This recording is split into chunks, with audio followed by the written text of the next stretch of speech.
Voici Romain. Interpellé par la mission, il aimerait en savoir plus. Mais ne sachant comment s'y prendre, il décide de se lancer dans une recherche plutôt décourageante.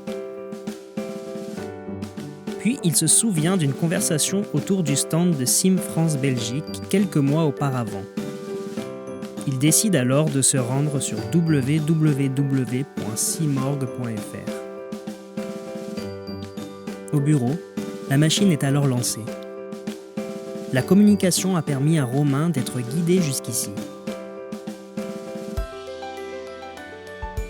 Une fois prévenu, toute l'équipe se réunit pour se préparer pour les prochaines étapes, en commençant par prier pour lui.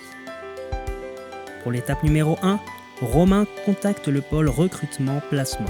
Il peut alors exprimer ses réflexions et son désir de partir et voir si un besoin préparé par Dieu correspond à ses attentes. C'est alors que le rendez-vous est pris.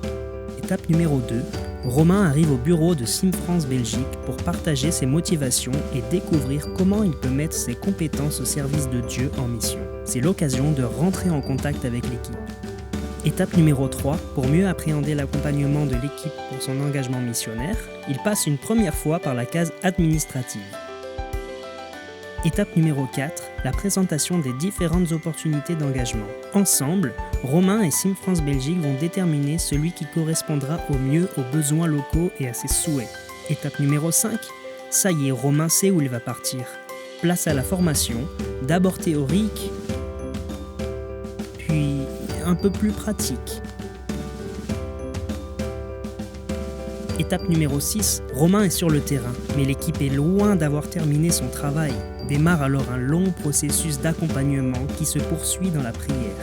Étape numéro 7, un suivi régulier est mis en place avec Romain sur l'évolution de son engagement, les points positifs, les points négatifs, ou simplement pour partager ses expériences. Étape numéro 8, la mission arrive à son terme. Romain ne va pas tarder à revenir au bureau pour un débriefing. Dans la hâte de le retrouver, l'équipe et ses bénévoles préparent sa venue. En l'attendant, l'équipe va pouvoir vaquer aux autres occupations nécessaires pour faire croître l'œuvre de Dieu en France et en Belgique et jusqu'aux extrémités de la terre. Ou peut-être un peu plus tard.